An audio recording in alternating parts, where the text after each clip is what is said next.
दुसरी महत्वाची गोष्ट जी तुम्ही करू शकता ती म्हणजे व्यायाम. मग व्यायामामध्ये तुम्ही शारीरिक व्यायाम आणि मनाचे व्यायाम असे दोन्ही करू शकता. शारीरिक व्यायाम म्हणजे काय?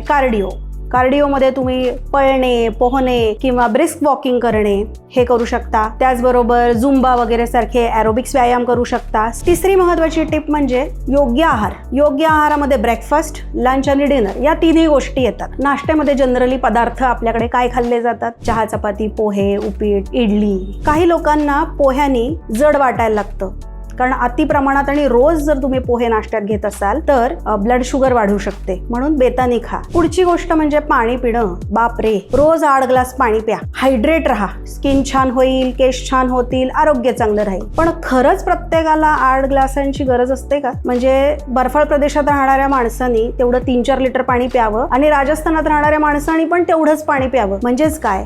तुमची प्रकृती कोणती आहे, हवामान कसं आहे, तुम्हाला काय आजार आहे, तुमचं वय काय, अशा अनेक गोष्टींचा विचार करून पाणी प्यायला पाहिजे. आणि 5वी गोष्ट ती म्हणजे झोप. आम्ही 8 तास झोपतो, पण झोपण्याची वेळ, उठण्याची वेळ, क्वालिटी ऑफ स्लीप ह्या गोष्टी सुद्धा खूप महत्वाच्या असतात. लवकर झोपा, लवकर उठा. ब्राह्ममुहूर्तातला उठण्याचे फायदे तर तुम्हाला सांगितलेलेच आहेत आणि कळलेच सुद्धा. आता मला असं वाटतं ह्या छोट्या छोट्या टिप्स जर तुम्ही फॉलो केल्यात ना तर तुम्हाला आमच्यासारख्या डॉक्टरांची कदाचित गरज नाही पडणार.